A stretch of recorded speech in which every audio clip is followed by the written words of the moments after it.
आणि जर शासनाने त्यावेळेला त्यांना 20% 40% काही दिलं असतं तर आम्हाला सोडून माझं लेकरू गेलं नसतं. आमचा एक सहकारी यांनी आत्महत्या केलेली आहे, धनंजय नागरगोजे सरांनी.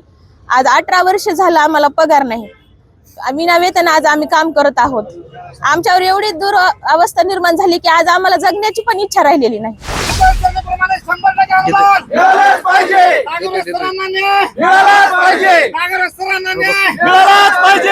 आर्थिक मदत मिळालीच पाहिजे. त्यांना आर्थिक मदत मिळालीच पाहिजे. 100% वेतन श्रेणीप्रमाणे अनुदान मिळालंच पाहिजे. नागर सरांना न्याय मिळालाच पाहिजे. 165 शाळांना 100% अनुदान मिळालंच पाहिजे. मिळालंच पाहिजे. नागर सरांना न्याय मिळालाच पाहिजे. घडलेले आहे. माझे 2 शब्द मी थोडक्यात तुम्हाला सांगतो. माझा मुलगा धनंजय जवळ 17 ते 18 वर्षापासून काम करतो. आज अनुदान मिळाल, उद्या पडताळणी व्हायली हे आशाने त्यानं आतापर्यंत काम केलं. आणि नंतर मी बिमार पडलो. बिमार पडल्यानंतर तो थोरला मुलगा असल्यामुळं त्याच्यावर भार पडलेला होता. आणि तो 10 तारखेच्या अगोदर एक दिवशी मला बोलला, आता शाळेला पगार मिळेल म्हणला माझी. मी म्हणलं कसं काय रे, असं लय दिवस चालत आहे हे, आता कशी काय मिळेल. मग नाही म्हणला, कोणते तरी एक साहेब आहेत म्हणला, ते मीटिंग घेणार आहेत. मला वाटतं शिरसेट काहीतरी असं नाव घेतलं त्यांनी, मला काय ते कोणते काय आठवत नाही. आणि त्याच्यानंतर तो पुन्हा गप्पा बसला, बोलला नाही. मग 1-2 दिवसात त्याच्या डोळ्यातलं पाणी मी पाहिलं. म्हणलं मी बापू म्हणायचो, मला ते भाऊ म्हणायचा. म्हणलं बापू तो रडतो का रे डोळ्यात. नाही म्हणला बापू. त्यानं सावरासावर केली आणि थोडं पाणी पुसलं, पुन्हा काही बोलला नाही तो. त्यानं आम्हाला काही कळू दिलं नाही.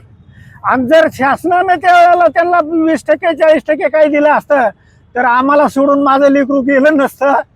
आणि ते एकटंच माझं नाही, माझे हे सगळे धनंजय आहेत. तुमच्यासाठी आम्ही मेलं तरी मागे घेणार नाही. आमची लेकरच चालल्यावर आमचा जगून फायदा का. आणि माझी एवढीच इच्छा आहे, आता माझं कुटुंब हे उघड्यावर पडले. माझा मुलगा एक आहे धनंजय आणि दुसरा गणेश. धनंजयच्या बायकोचं नाव राजकन्या. हिला सरकारनं तिच्या सेवेत सामावून घ्यावा. माझ्या मुलालाही थोडंफार काम द्यावा. हे दोघं कुटुंब सांभाळतील. आणि आर्थिक मदतीची मला आता गरज आहे. काल ती पोरगी मी दवाखान्यात लावली, लोकांकडून पैसे घेऊन दिले. मात्र रावत नावाचा डॉक्टर आहे केस मध्ये, त्यांनी पैसे म्हणले तू धनंजयची बायको आहे का म्हणल्यावर त्याने एक पैसे घेतले नाही. पूर्ण सेवा मोफत केली. त्याचे उपकार मला कधीही फिटणार नाही. आता माझी राजकन्या त्याची बायको, माझा एक मुलगा कामाला घ्यावा आणि मला मदत द्यावा. माझं कुटुंब आता उघड्यावर पडलेलं आहे. आणि दुसरी मागणी माझी असेल, हा धनंजय शिवच माझा एकटा मुलगा नाही, हे सगळे माझे मुलं आहेत, माझ्यापेक्षा लहान आहेत. आणि हे त्या वेळी सगळ्याच्या कोणाच्या परिस्थिती बरोबर नाही, हे त्या परिस्थितीत उभे आहेत सगळे. आसरू येतात एकीकडे, दुसरीकडे तुमचा मुलगा गेलेला आहे. कोण जबाबदार आहे घटनेला सगळ्या? या जबाबदार मला काही कुठलं माहिती नाही, सांगितलं नाही त्यांनी किंवा कळू दिलं नाही. मात्र तो टेन्शन होता, पगार मिळत नाही म्हणून टेन्शन मध्ये होता. आणि यांच्यावर तरी ही वेळ येऊ नये. आणि जर यांच्यावर ही वेळ आलीच तर याला संपूर्ण शासन जबाबदार राहील.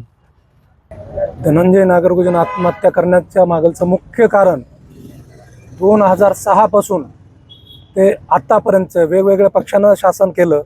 सगळे सत्तेमध्ये आले, वेगवेगळे मुख्यमंत्री, शिक्षण मंत्री, सामाजिक न्याय मंत्री आले. ह्या सगळ्यांना या विषयाची गांभीर्यानं दखल घेतली नाही.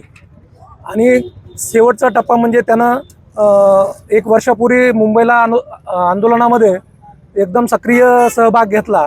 त्यावेळेस तो खूप आशावादी होता. पण त्या आंदोलनाच्या फेलियर नंतर तो हळूहळू निराशामध्ये गेला. आणि शेवट आता संजय शिरसाट साहेबांसोबत मिटिंग होती असं शिक्षक आमदारांची असं माहीत झालं. आणि ती मिटिंग कॅन्सल झाल्याच्या नंतर हे त्याला तात्काळ हे कारण घडलं.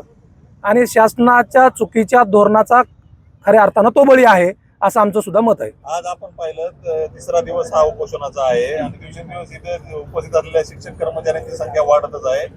शासन दुर्लक्ष करतं, यामुळे कुठेतरी संताप वाढतो. आता हे पूर्ण संघटनेचा, पूर्ण शिक्षकांचा हा विषय आहे. याच्याकडं 18 वर्ष मागलचं शासन दुर्लक्षच करत आलेलं आहे ना. पण हे जोपर्यंत सगळे एकत्रित होणार नाहीत, एकवट होणार नाहीत, वेगवेगळ्या संघटना, शिक्षक आणि संस्था चालक हे एक होऊन जोपर्यंत लढणार नाही तोपर्यंत शासन असं ऐकणार नाही. शासन असं ऐकणार नाही. शासनाला तुम्हाला तीव्र आंदोलन करावं लागेल, तेव्हा शासन ऐकल. आतापर्यंत आमच्या परिवारात एवढी मोठी दुःखाची घटना घडून शासन प्रतिनिधी म्हणून एकानंही आमच्याशी संपर्क केलेला नाही. म्हणजे शासन तुम्हाला संवेदनशील आहे असं वाटतंय का आता तरी? जर तुमच्या शिक्षकांचे प्राण जातात, शासनाचा कुठलाही प्रतिनिधी तुमच्याशी संपर्क साधत नाही त्या परिवाराशी, म्हणजे शासन संवेदनहीन आहे हे तुमच्या सगळ्यांच्या समोर आहे. आम्ही 3 दिवस झाले इथे शाहू फुले आंबेडकर 165 निवासी आश्रमशाळा येथील सर्व कर्मचारी इथे जमलेलो आहोत. आमचा एक सहकारी यांनी आत्महत्या केलेली आहे, धनंजय नागरगोजे सरांनी. आज 18 वर्ष झालं आम्हाला पगार नाही. विना वेतन आज आम्ही काम करत आहोत. आमच्यावर एवढी अवस्था निर्माण झाली की आज आम्हाला जगण्याची पण इच्छा राहिलेली नाही. जगून तरी काय करायचं, कारण आज आमची एवढी परिस्थिती निर्माण झालेली आहे. आता आम्हाला शासनानं आमच्या मागण्या पूर्ण करायला पाहिजे. त्यामध्ये पहिली आमची मागणी आहे की धनंजय नागरगोजे सरांना 50 लाख रुपयांची आर्थिक मदत करावी.